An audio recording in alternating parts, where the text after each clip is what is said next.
seven kinds of mischief!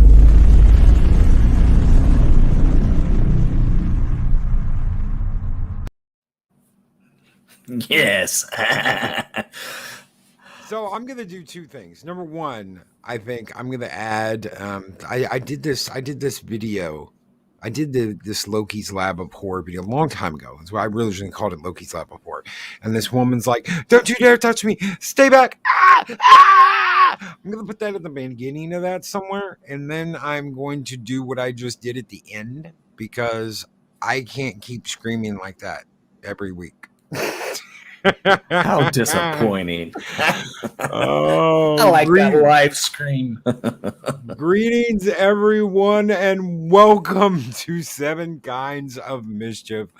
I'm your host, Stone Loki, and with me today, of course, is the one and only, the Doctor of Disaster and Destruction, a Dega Outlaw. Hello, brother. Hello, I'm the one with the failed avatar been shown up. I dig that thing that you got there. That is very cool. Yeah, good old Alucard, chilling, sleeping in a chair. I don't know where I got that, but I got that from somewhere. It's infected. It's infected Sparta for Halloween. That's Sparta chilling at Halloween. So, what a week! What a week! We've got Halloween. If I can speak. We have a birthday coming up too. We have a birthday coming up too. Yes, I'm gonna have my birthday stream tomorrow at 2 p.m. Thank you everyone who's gonna show up. I never, I don't know. I'm not worthy of Valhalla. So guys, thank you. Bull crap. Bull crap. The modesty. Flattering to a degree. But I'm gonna call you out just like you do with me, so there. I want to say a quick hello, Lady Mist, our guardian of the void, Purple Valkyrie, Mark the Infinitely Tired, Parrot Head. How are you doing, brother? Chris Persia, the Wrench of Wrenches. Good evening, the Lady Arwen Avalon, Punk Waddle, Psychodorf. Oh, I'm sorry. Psychodorf 9. Yeah. You're not gonna have a voice left doing the opening and then Psychodorf.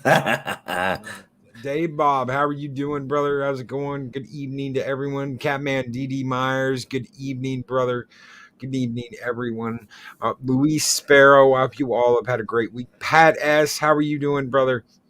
I hope you all have had a great week, and the week is winding down. We've got Halloween right around the corner. Friday's tomorrow. It's Friday. Yeah! So, heck yeah. And then a weekend and we're back at it. A weekend of Halloween debauchery, and then we're back at it. So what do you got for us tonight, brother? I am not going real scary, even though it is Halloween. I'm going historical about Halloween. And I actually recruited just a little bit of help because I am Irish and going Irish ideas of what happened with the founding of Halloween and a story about, some of you heard me talk about this on another channel a long time ago, a year ago, that almost nobody ever saw, but about Stingy Jack. The problem I had, and I knew I was doing this wrong, I was telling Loki about this, and those of you who are familiar with the Irish language understand that it's spelled one way and it doesn't sound anything like the way it's spelled. Like I have this Irish sign that I got, and if you were to look at it, you would think it says faith, spelled a little odd, but it doesn't. It says felce, which means welcome. And what I'm talking about tonight for you guys is something that's spelled Samhain, which you would think would be Samhain, but it isn't. It's Samhain. And that is the last day of October or the first day of November or that evening. I have here from old Celtic stuff a large article before I get into two other things. And I'm not going to read it all because it is pretty in-depth, and I probably should share the link eventually. Maybe I'll put it in the notes afterwards, because it covers everything from the rituals to the history, and it's pretty cool. So let's go ahead and get started. Possibly the biggest festival of the witches' year. Samhain is a time to remember those who have passed on, celebrate the summers, and perhaps, or prepare for winter months ahead.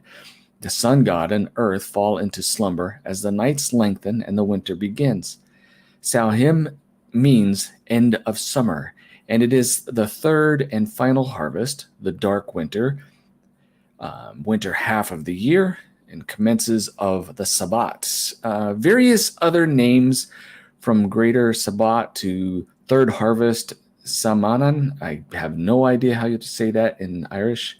Day of the Dead, Old Helmus, Vigil of the Saman, Shadowfest, and then Samhain, which would be Iha Samhain, and also known as All Hallows Eve. And that stuff is probably a lot of it which you knew. Let's skip on. It's generally celebrated October 31st, but some traditions prefer November 1st, and it's all about the nighttime. And some of these things we're going to talk about too, those of you who may have followed The Witcher, and especially like the third game, it gets into it, but the books also. A lot of what's in there tends to, and I didn't realize, I thought it was more of a continental European tradition, but it's there's a lot of Irish in here. But it talks about spring nights each year, or other being Beltane, and in The Witcher, it's Beltane. It is a magical interval when the mundane laws of time and space are temporarily suspended, and the thin veil between the worlds is lifted. Communicating with ancestors and departed loved ones is easy at this time, for they journey through the worlds on their way to the Summerlands. It is a time to study the dark mysteries and honor the Dark Mother and Dark Father, symbolized by the crone and her aged consort. Traditions also teach us that the aid of spirits and the guides from the other world are easily enlisted at this time. So in the increasing moonlight and longer nights, many use this time to hone their psychic and divinationary skills, especially those in regard to love and marriage. Originally known as the Feast of the Dead, the Sabbat was celebrated in the Celtic countries by leaving food offerings on altars and doorsteps for the wandering dead. Today, a lot of the practitioners still carry out this tradition. Single candles were lit and left in windows to help guide the spirit ancestors and loved ones home. Anciently, and this isn't in there, but anciently, they actually, a lot of people really believed it, and they were nervous about the nights. Extra chairs were set to the table around the hearth for the unseen guests. Apples were buried along roadsides, and paths for the spirits were lost or had no descendant. Lost spirits who were lost or had no descendants to provide for them. So they gave them apples. Apples is a big thing for this. Turnips were hollowed out and carved, remember this, to look like protective spirits, for this was a night of magic and chaos. That little bit there is going to add to the story I'm going to get to in a little bit. The wee folk, or the good folk, or the good people, or the fae, the wee folk become very active, pulling pranks on unsuspecting humans. Traveling after dark was not advised. People dressed in white like ghosts, or disguises made of straw, or dressed in the opposite gender in order to fool the nature spirits. The Christian religion, this is the part you guys know, was adopted this day as All Saints' Day or All Hallows' Day, celebrating the eve of All Hallows' Eve or Halloween. The superstitions and misconceptions linked to this celebration by the early church led people to take some unusual precautions to protect themselves.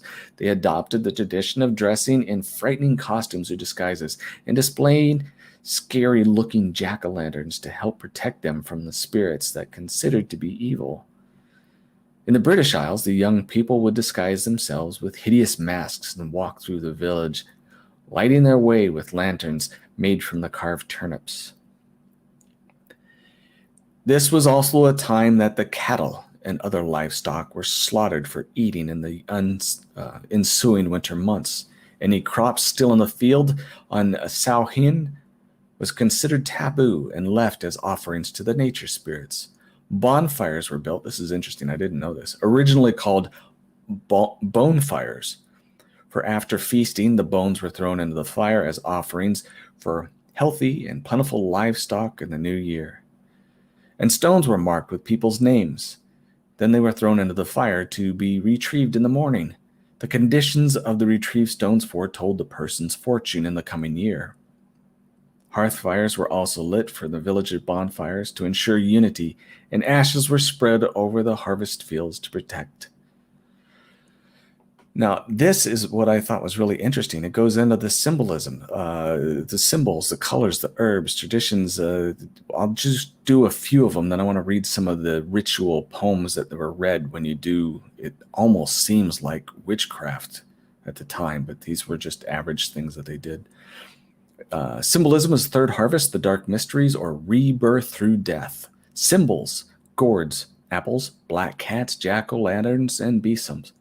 Colors, black, orange, white, and this is unusual, silver and gold, which is typically adorned the fae.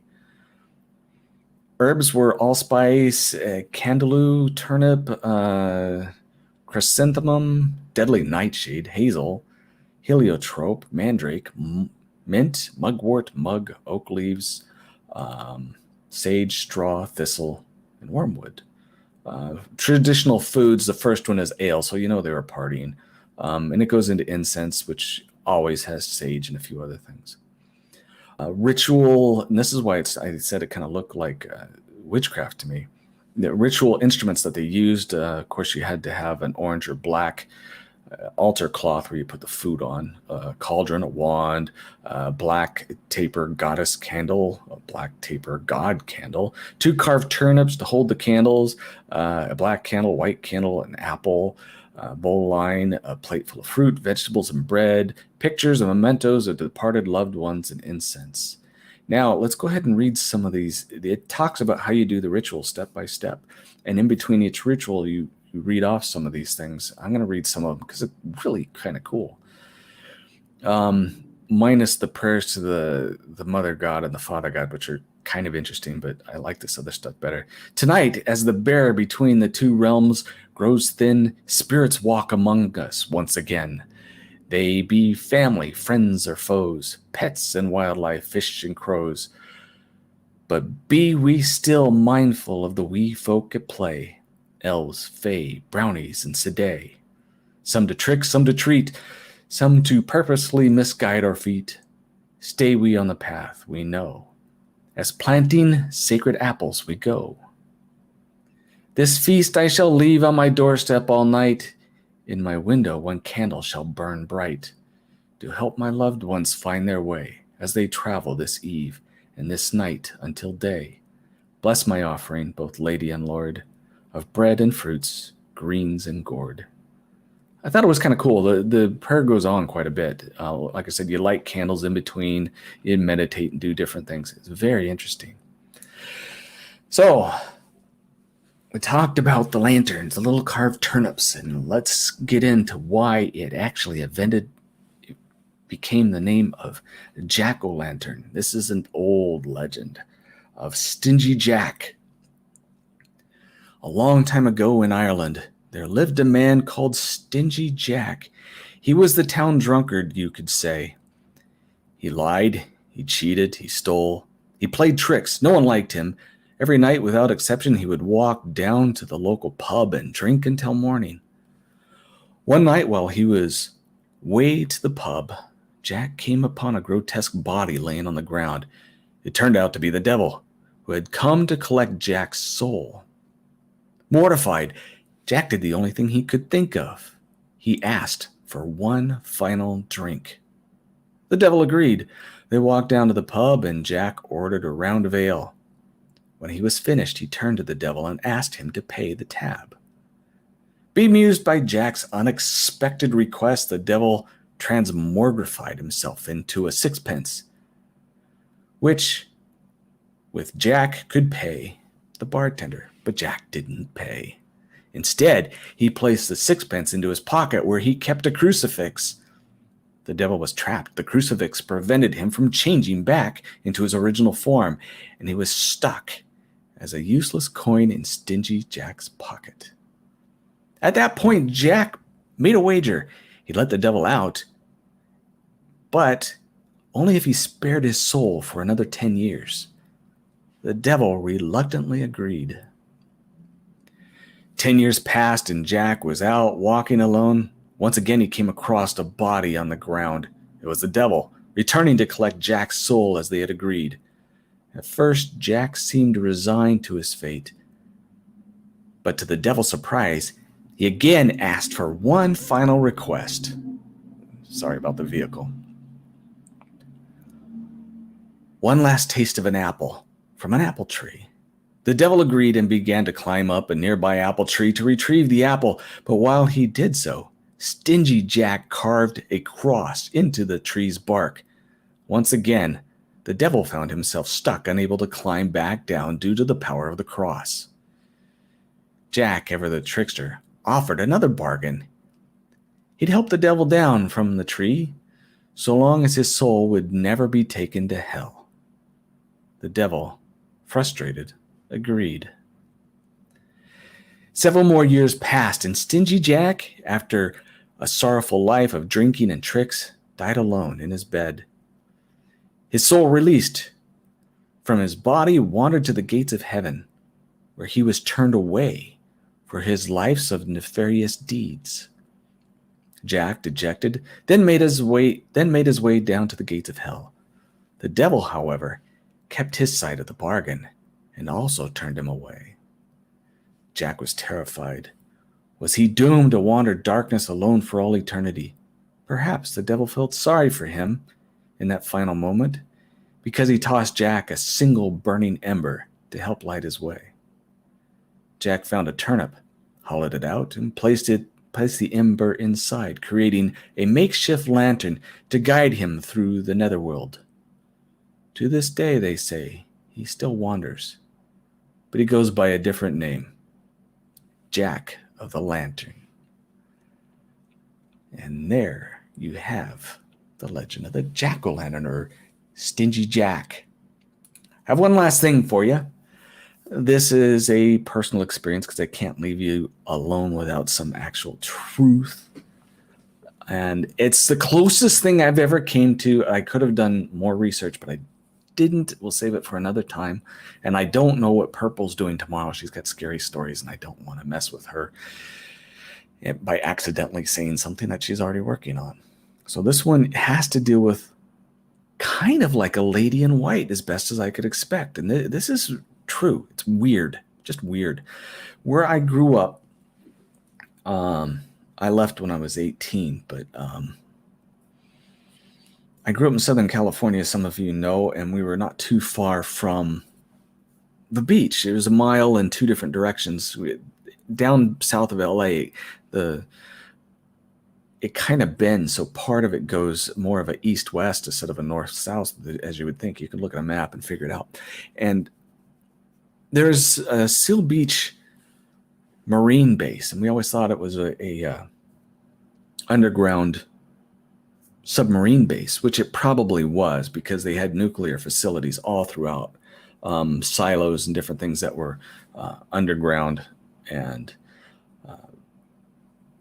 I knew people, my dad included, who had worked on there, who did some construction stuff, and they said, yeah, it was really well protected. But the thing is, people needed access to Seal Beach, and if you're going to go to Seal Beach from Huntington Beach or Westminster, the two surrounding cities, Long Beach was just north of that, or northwest of that. If you were to go through there, they needed a road, and they made it. We called it the Miracle Mile. Everywhere has a Miracle Mile sorts, but this basically was a little bit more than a mile. And on either side were very large gates, and there was a light about every 200-300 yards, similar in meters.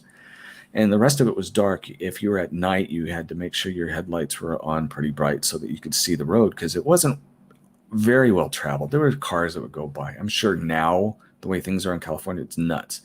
But then it was sparse. And my friends and I, we were down at the beach down there because we were fishing at the time. You could fish there. And we'd pull the fish up and cook them right there on the beach. And we, hush puppies and fresh fish. It was fun. But I made a mistake. I had left a cast iron grate that we were using to cook on in the sand. And I came home and then had to drive back, which, like I said, it wasn't a very far drive. And so the lights are out. It's like 11:30 at night. Driving down this road, very few street lights. And in between the lights and the dark, it was really dark.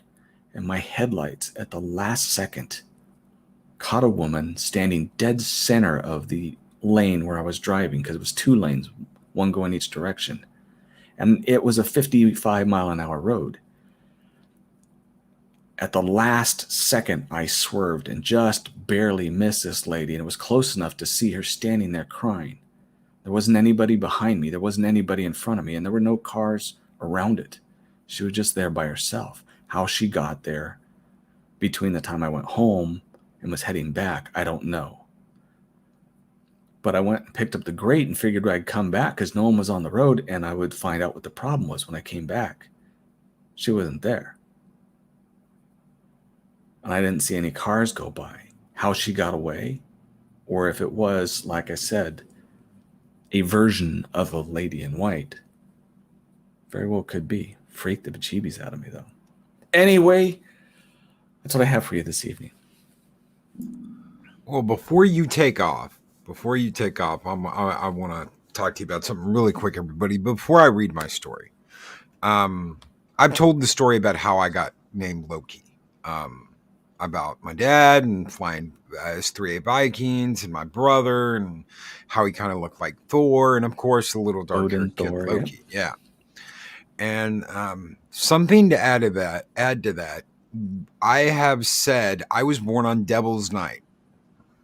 For anybody who doesn't know what Devil's Night is, I'm about to read this out to you. And if you want to talk about something freaky, this is one of those weird, freaky coincidences. Devil's Night is a name associated with October 30th, the night before Halloween. It is related to the Mischief Night. I will say that again. Mischief Night, practiced in parts of the United States, such as Philadelphia, but is chiefly associated with the serious vandalism and arson seen in Detroit, Michigan from the late 1960s to the 1990s, finally prompting the Angels Night community response. But it's that Mischief Night that I want to focus on for just a minute. It is an informal holiday on which children and teenagers engage in pranks and vandalism. It's known by a variety of names, including Devil's Night, Gate Night, Goosey Night, Movie Night, Cabbage Night, and Mat Night.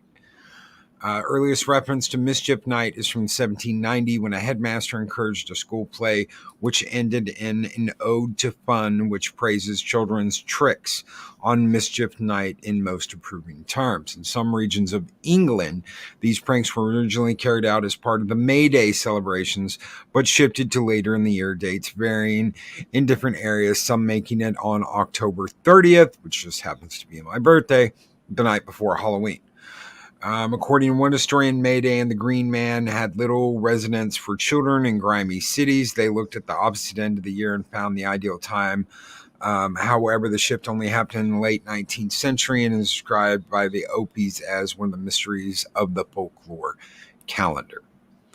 So, obviously in Detroit, the arsons, this would go on from October 30th through Halloween, and they damn near burned the city down. And that is why they now have Angels Night. So just a little thing. I just find it kind of funny that, born on October 30th, and it's Mischief Night. Anyway. Yeah. I am going to read my story now. All right. No, they do that Angel Night in Detroit. They do. I recently moved from that area, and You want to see a war zone? There's still leftover buildings that have been burnt out for years, and horrible things happen in those burnt out buildings even still. They've been trying to tear them all down, but the Angels Night came around, I'm thinking 18, 20 years ago, and that was when the community had had enough. Yeah. And all the fathers, the old men, some women, often armed, just walked the streets. It put an end to it. The citizenry there, who were serious about protecting the neighborhoods, put an end to it. It all stopped. It was good. Anyway, I'm sorry, I interrupted.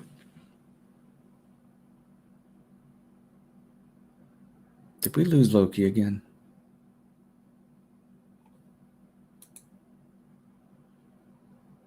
Loki. Muted.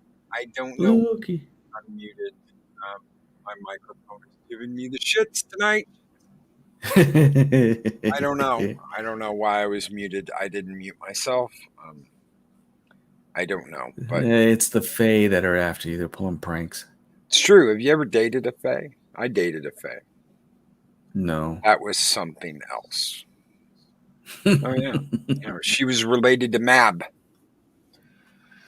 The story for another time.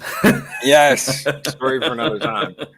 So, all right, let's go on. I made a monster out of clay. So we're on Creepypasta. Made a monster out of clay, and here we go. This is going to be a little long one. So, my name is Mortimer Lipstick. I know the name itself suggests otherwise, but I'm not kidding. That's really my name. I used to wish it wasn't. On all that's holy, I wished it wasn't. But I suppose that the name was never really the problem. The name was just the icing on a gluten-free cake with bad lungs and a high-pitched lip-singing voice, whined out from a face that, I've been told many times, makes you want to punch it on sight and break those stupid glasses. Hang in there, shits. Them balls will drop one of these days, and then you'll drive all the girls wild. I tried to tell myself that there is some truth to this. I'd have my time someday, so let them have theirs now. But there's not much you can say to reassure yourself when Brad Jenkins has your Star Wars underwear hiked up past your belly button and everyone is laughing at you. That's hard to come back from. And if you go crying to a teacher, it's twice as bad the next time. And there's always the next time when you're in high school and your name is Mortimer Lipstick. And did I mention that I have enormous birthmarks splashed across my face like an island on a map that nobody wants to visit? My mother always said it makes me unique and beautiful. Brad always says it makes my face look like a literal asshole. And so it makes sense that I'm called Lipsticks. Is it any wonder that when I first read the story of Rabbi Elihu, who successfully created a creature out of clay to do his bidding for him, I started to get my own ideas. I will say this from the start. I never meant to hurt anyone. Though in retrospect, I should have been aware that people getting hurt would be the most likely outcome. I bought the clay in $20 intervals each week. That was my allowance. And it bought me 10 pounds off Amazon. Morty, what's the deal with the clay? My father asked one day. He had no qualms about opening packages addressed to me. It was his house. He had every right to know what was going on in it. I'm building models for Star Wars ships since you never buy me the Lego ones I want. It's good to be thrifty, admitted my father, but foolish to indulge in fantasy. Space wizards won't help you in real life. Learning useful skills will. Always fair and wise, he added, though perhaps you can parlay all of this playing with clay into something useful at a later date. There's no shame in being a potter, as potters are needed no less in this world than doctors. Each plays his part, and so the world turns. I started with the breasts. If I was going to craft a companion for myself, I figured I might as well swing for the fences, which, by the way, I never made it past T-ball. To put it plainly, in addition to feeling extremely lonely and helpless in the world, I was horny. sue me. I quickly learned that I had no innate ability as a sculptor. The breasts were misshapen, and one was much larger than the other. Still, they did the trick. Week by week, I added what parts the blocks of clay afforded me. An arm here, an arm there, both of them screwy and out of proportion, but arms nonetheless. Each night, I put my creation in the closet, tucked away behind my button-up shirts. The next day, I would go to the school to the usual merciless bullying, dreaming of a day when I could bring my friend to life. I suppose that I never actually believed I could bring her to life, but even in her partially formed, decidedly lifeless state, she helped me. Oh boy, did she help me. I pretended that she was alive and my friend, my lover. Those guys are stupid, she'd say, her lumpy hand on my lap. In 10 years, you'll be the CEO of a software company, and they'll be pumping gas at fucking Irving. Now unzip your pants and give it to me, my love. It helped. Brad still gave me swirlies on a near daily basis, along with Melvins and Noogies and Wedgies, and everyone still laughed at me during the day. But when I got home, I had Shamira, my guardian. For though we did things together, she was first and foremost my protector against the world. And that's what the name Shamira means. I suppose even the other thing was a part of that protection. Burn myself in the soft folds of her flesh where nobody could hurt me. After many weeks of work, Shamira came to be complete, standing back looking at her. There was no denying that I'd done a truly awful fucking job. A 3-year-old child could have drawn a more convincing human body than I'd fashioned out of clay. But it didn't matter. I had a lover. In the lore, you're supposed to etch a word in your yawn and say the appropriate prayer in Hebrew. I straightened out a paperclip and wrote friend on Shamira's shoulder and repeated the prayer from a book. Then I stood back and watched. I knew in my mind that nothing would happen.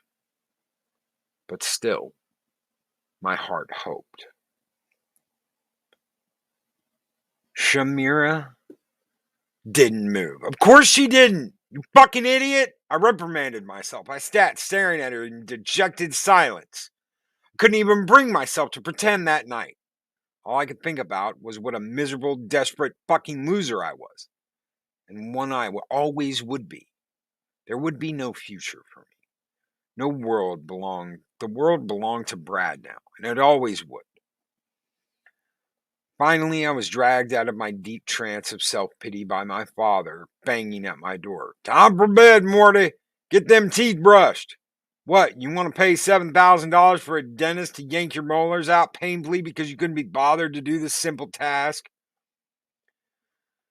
I got up, sighed, and shoved my shameful and pathetic creation into the closet. Tomorrow, I'll tear it apart into 1,000 shapeless lumps of clay, then throw it in the trash where it belonged. The next morning, I woke up to find Shamira in bed next to me. What in the fuck, I wondered. Must have gone sleepwalking again. Sleepwalking was one of my many nighttime problems. I still, at 15-year-old, pissed myself and occasionally walked around in the middle of the night. I groaned at how miserable I was. My subconscious wouldn't let the fantasy go. I'd gotten up in the middle of the night and dragged that thing into bed with me. Then I felt something move under the covers. Something wrapped itself around my most private of private parts. I looked wide-eyed at Shamira's Picasso-esque face. It was dawning a grin. And I know I was. It's alive! Shamira was alive. There was little doubt about that. Though there was some doubt. Perhaps I'd finally broken completely with reality. The bright light between fact and fantasy having been eroded into dust by the crushing weight and grind of my depression. Well, if that was the case, I was all right with that too. My father was banging on the door again. Time to get moving, Morty. Shake off your dreams and come and meet the day. I collected myself. I'll be right there. And I turned to Shamira. You need to stay in the closet, I whispered. I have to get to school now, but I'll see you this afternoon. Do you understand? Shamira nodded and swung a leg out from under the covers.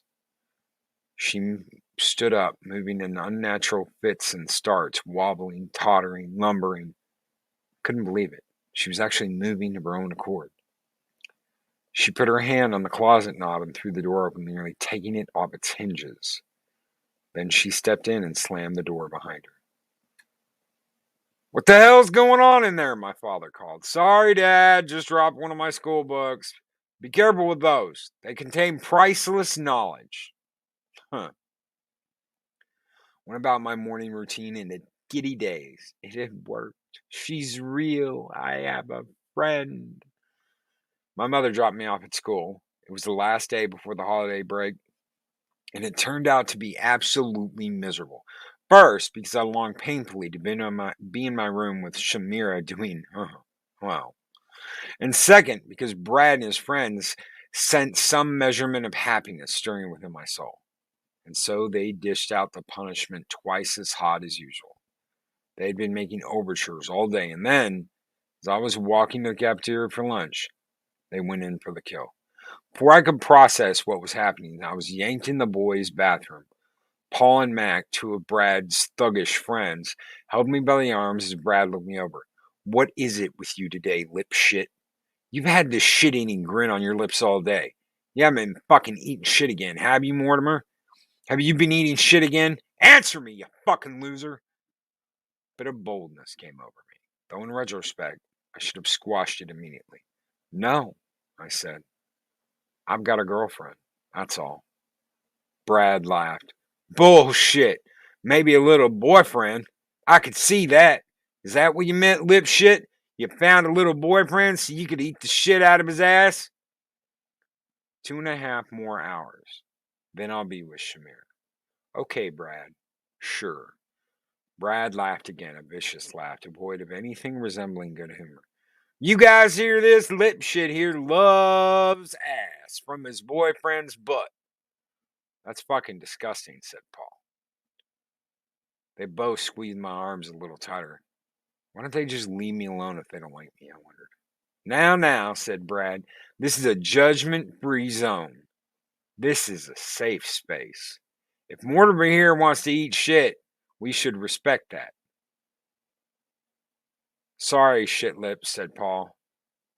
If that's what you want, that's your lifestyle choice, and it's not my place to judge you for that. I apologize, said Mac. They squeezed me a little tighter. Don't cry, I thought. It will only encourage them.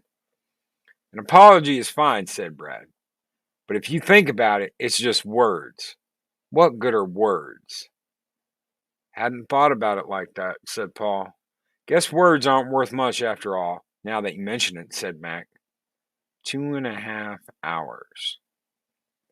As it so happened, said Brad, I would like to offer you a gift, Mortimer, to make up for the crassness of my associates here.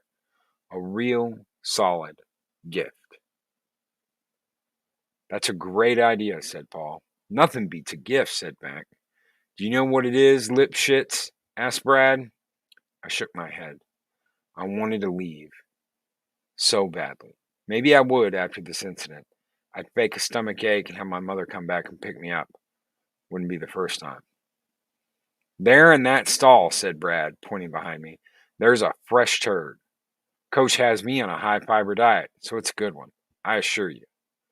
So go ahead. It's all yours. Since you love it, I saved it for you. It took a moment for Brad's words to fully hit the processing center of my brain. No, they're not going to really make me do it. They're just trying to scare me. And if that was their intention, it worked. Please, I muttered. Brad smiled. I already said you could have it. You don't have to beg. I don't want to. Please don't make me do it. I'm sorry. Whatever I've done, I'm sorry. Kind of disrespectful to refuse my gift, said Brad, frowning now. Is there something wrong with it? I realized that there was no way out. They were going to do with me as they pleased. I never had a chance. Then I did start sobbing, my lungs contracting to make my breath come in jagged gasps. Please don't make me do it. Brad reached over and took off my glasses. I saw the blur of him reaching his fist back and slamming it in my nose. I heard a terrible crunch as pain spread out across my face and inside of my head. Next time, he said, the glasses stay on.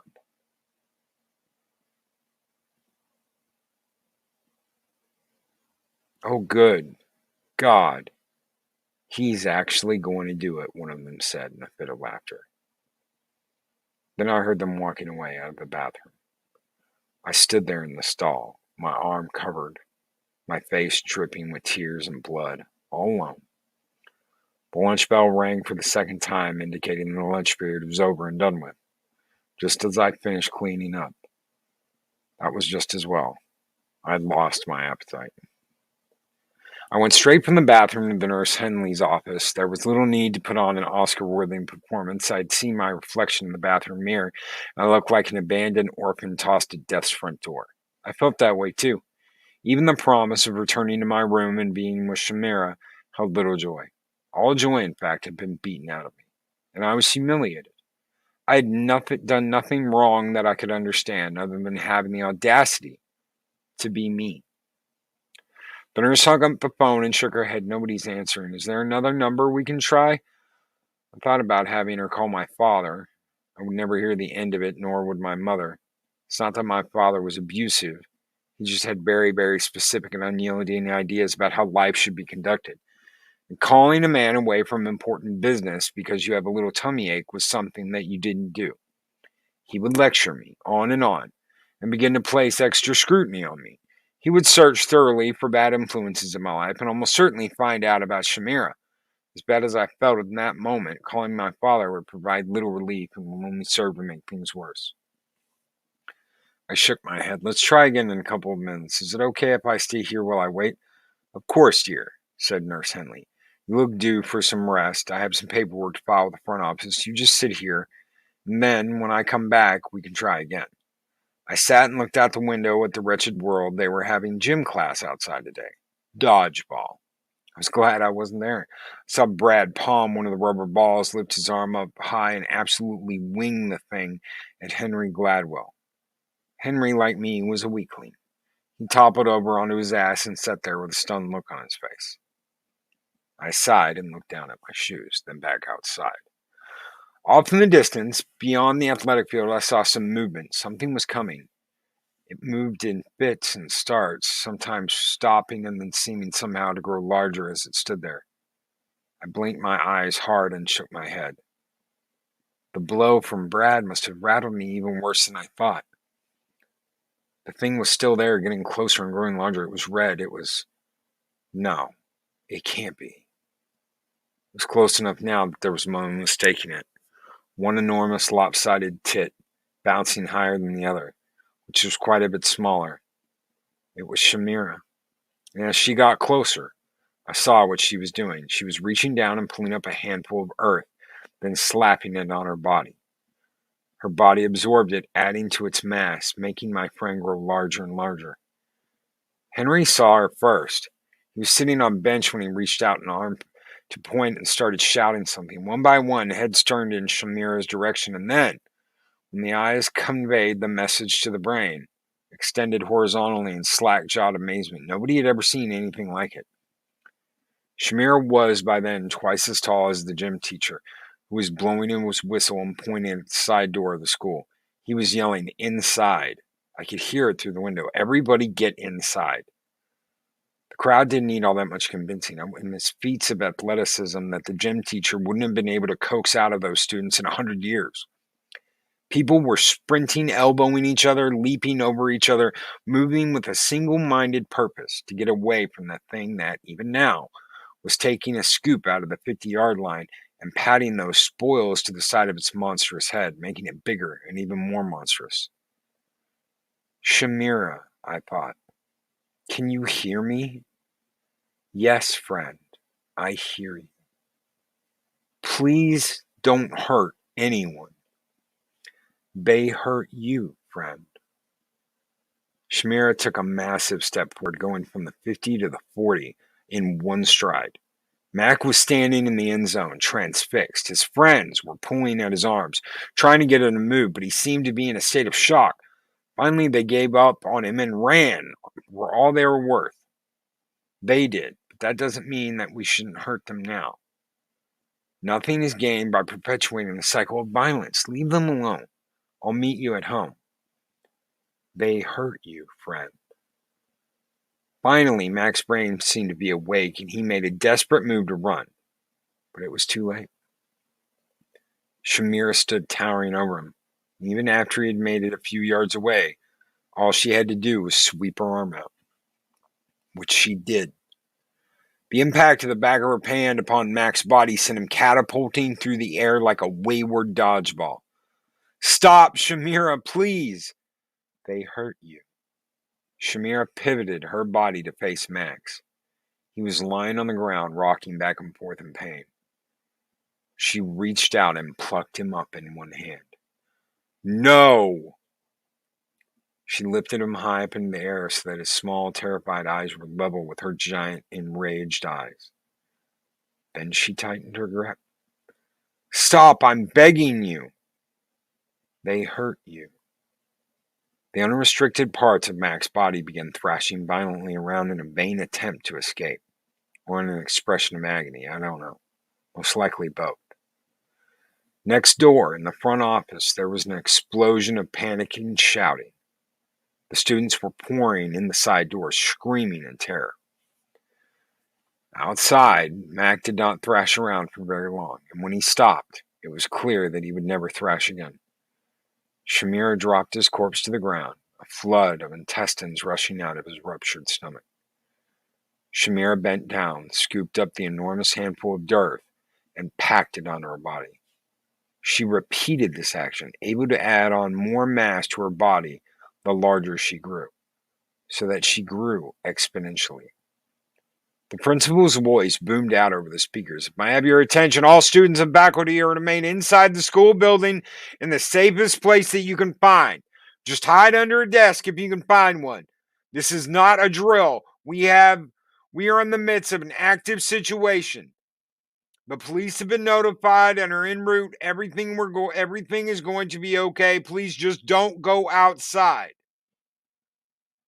Shamira slammed her fist through the side of the building.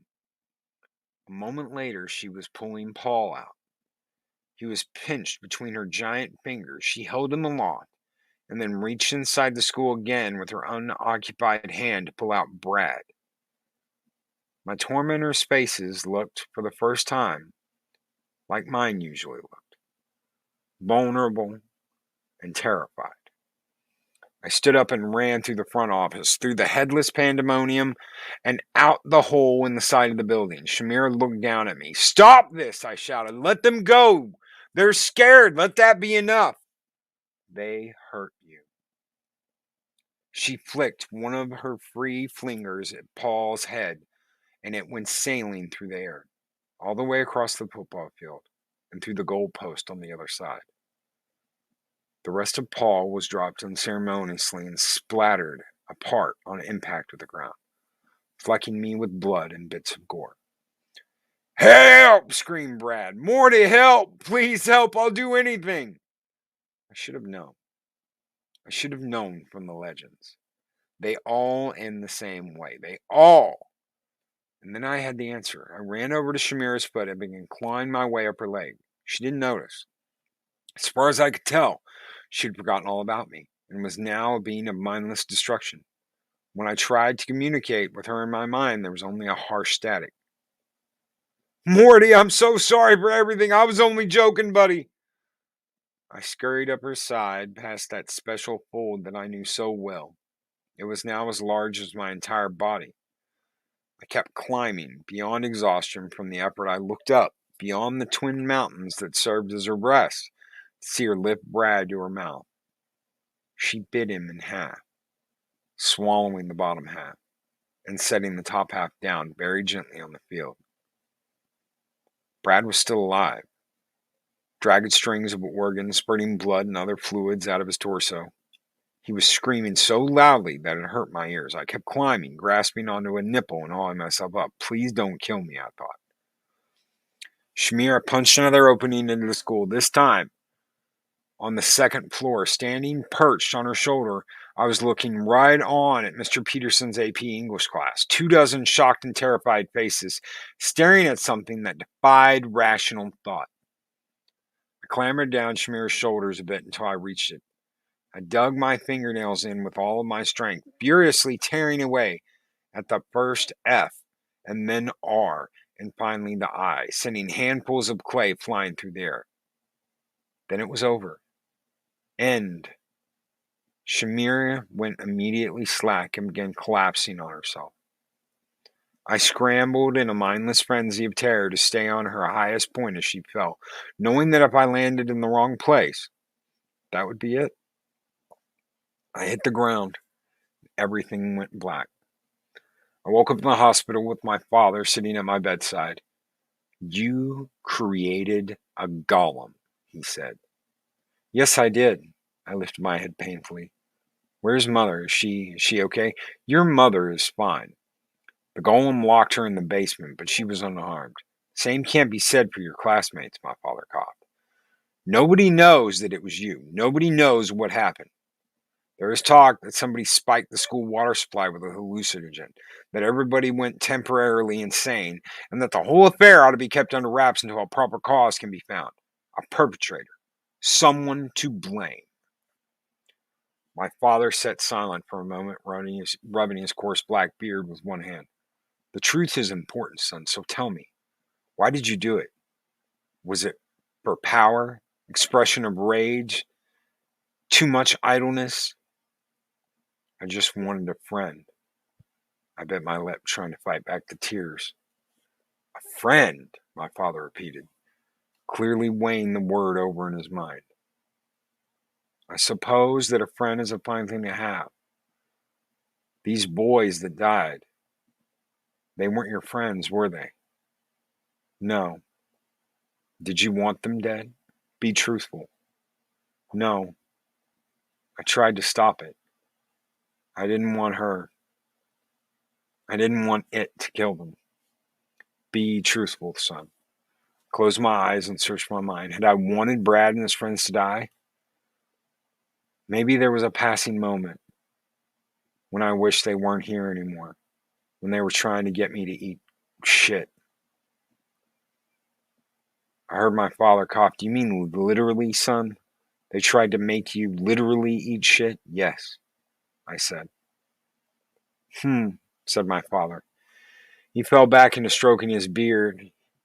He started clicking his tongue against the roof of his mouth. Between that and the beeping of the hospital equipment, there was a strange rhythm in that room, as of a world part human, part mechanical, in proper working order. At last, my father pronounced his judgment. Life is hard, and harder still when you are alone in the world. It's hard beyond hard when you are actively persecuted. Though you have committed no wrong, during such trials we grow desperate and cling to whatever comfort there is. In your case, you sought comfort by creating a golem. That is understandable, but you ought to have thought further of the consequences of your actions. The golem went on to grow monstrously large and murderous. It's not the first time that this has happened, according to the books. It is important to pay heed to the lessons that have already been learned by those who came before us. That is why we pass them on from generation to generation. You did wrong, though less wrong than you could have, and for justifiable reasons. As an appropriate punishment, I'm canceling your participation in Hanukkah this year. I thought it over. It seemed fair enough. After all, worse things can happen. Hanukkah is canceled, I said. My father nodded. Well, I really should be getting back to the office now. I'm glad that you are well. You'll be back home before you know it. My father stood up and left without further ceremony. I was alone again. The machines kept beeping. Ah, Shamira, I muttered. Why'd you have to go and kill them? Morty. I looked up. It must have me on some powerful drugs, I thought, because this isn't happening. I don't know if you know me, but I'm Jessica Farley. I used to date Brad. The beeping machine started to beep faster. I've seen you around. Oy vey, she was gorgeous. So everybody's pretending that they didn't see a giant monster at the school. They're pretending that they didn't see you climb up that beast and stop it. But I saw it. That is congruent with my recollection, I said. I'm not dumb, you know. I know what you just said. You probably think I'm dumb just because I was Brad. If I thought you were dumb, it was a self-defense mechanism because I knew that I never had a chance with you. It was easier to put the blame on you than it was to put the blame on myself. What the fuck is in this IV drip anyway? Something good, that's for sure. What if I told you that you had a chance with me? Would you still think I'm dumb? My asthmatic lungs pushed out a wheeze that was meant to serve as laughter. I'd think that you thought I was dumb. Well, I don't, and you do. She pressed a piece of paper into my palm. The machine started beeping even faster. It sounded like they were on the verge of exploding. When you get out of here, give me a call, okay? She left, and I laid there for a long time not moving. The paper with her number on it crumbled in my hand, getting damp and sweaty. Mortimer and Lipstick, I thought. That's my name, and there's nothing fucking wrong with it.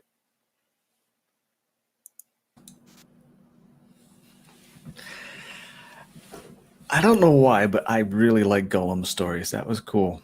Yeah, I like that. I You absolutely. don't hear them that often, but yeah, that was, yeah, bloody. bloody, and yeah, there's some language in there, and people, I see we've lost half of Kid our audience. violating clay. Yeah.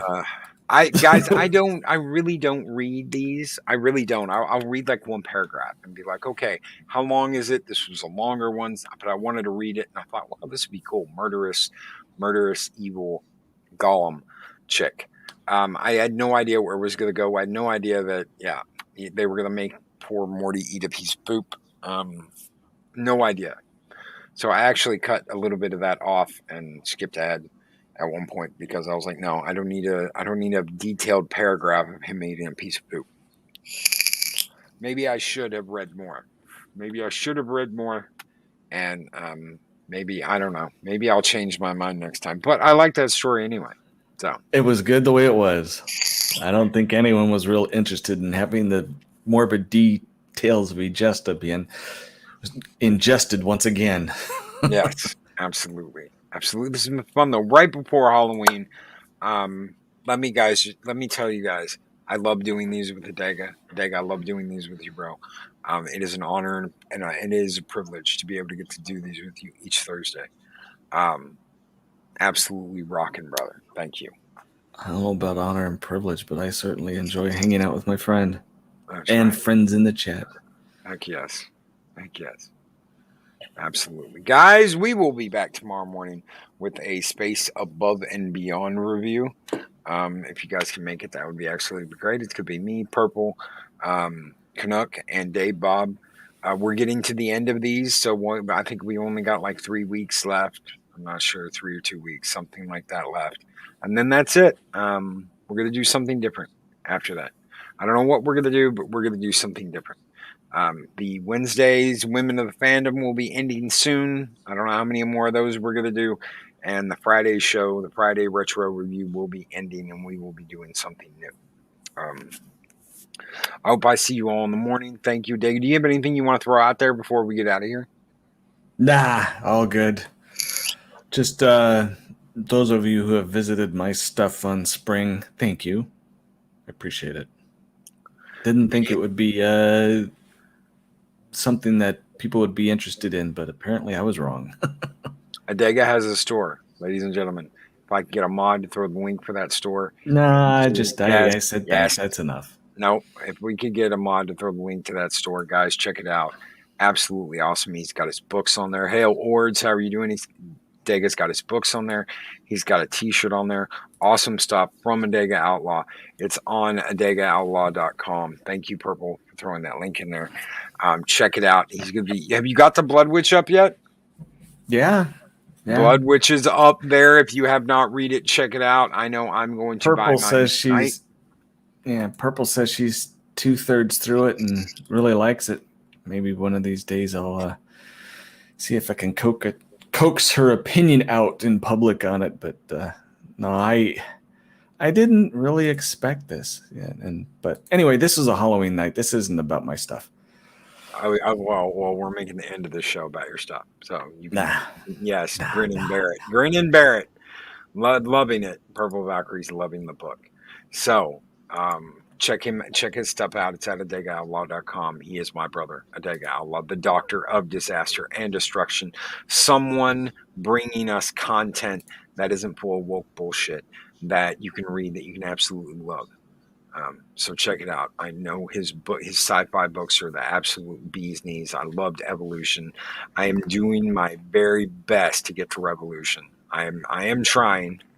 It's just everything. After this month, I should have more time. Anyway, everybody have a great night.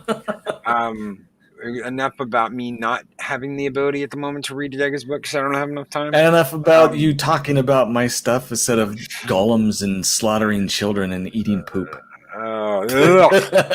Everybody take care. Have a great one. Be excellent to each other and always speak friend to enter. Later, everybody.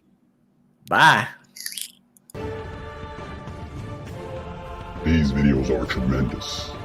Like, comment, and subscribe, and hammer that notification bell.